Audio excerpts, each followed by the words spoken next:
India பெரிய நாடு. இத உத்தர ஆடுறத விட மாகாணங்களை தனித்தனியா பிரிச்சு கொடுத்துட்டா வம்பு எல்லாம் போயிடும்ல. வம்ப விலைக்கு வாங்கிட்டு வம்பு இல்லாம போயிடுமா? பூசாரி, நீ மசால் வடை சாப்பிட்டு இருக்கிறியா? மசால் வடை சாப்பிடாதவன் ஒரு மனுஷனுங்களா? ஓஹோ, சைனா ஜப்பான்ல எல்லாம் மசால் வடை சாப்பிட்டுக்கிட்டா இருக்கிறான். அப்ப அவெல்லாம் மனுஷன் இல்லையா? நீ சாப்பிட்டு இருக்கிறியா? மசால் வடைன்னா எனக்கு உயிராச்சே. எங்கய்யா சாப்பிட்டு இருக்கிற? ஹோட்டல்ல. ஹோட்டல்ல தான் செய்யறாங்க. இருந்தாலும் ஆல் இந்தியா பேசஸ்ல அந்த வடை தயாராகுது. இந்தியாவுல உள்ள 62 கோடி கரங்கள் அந்த வடையில பட்டிருக்கு. மசால் வடை இல்லையா? பின்ன என்ன மண்டை இல்லையா? மசால் வடை செய்யறதுக்கு என்னென்ன தேவை சொல்லு பாப்போம். மசால் வடை செய்யறதுக்கு முக்கியமா கடலைப்பருப்பு. அது எந்த மாகாணத்துல விளையுது?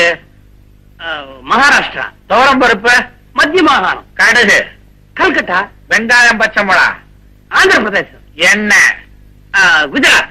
எரி கட்டை அது ஒரு மாகாணம். இருப்பு சட்டி ரூர்கேலா. அதிகரண்டி பிலாய். அரவ மாஸ்டர் ராமநாதபுரம். சரக்கு மாஸ்டர் திருவனந்தபுரம். Hotel master உடுப்பீங்க. அப்பா, ஏன் பூசாரி, ஒரு மசால் வடை செய்யறதுக்கே இத்தனை மாகாணங்கள் ஒண்ணு சேர வேண்டியது இருக்கு.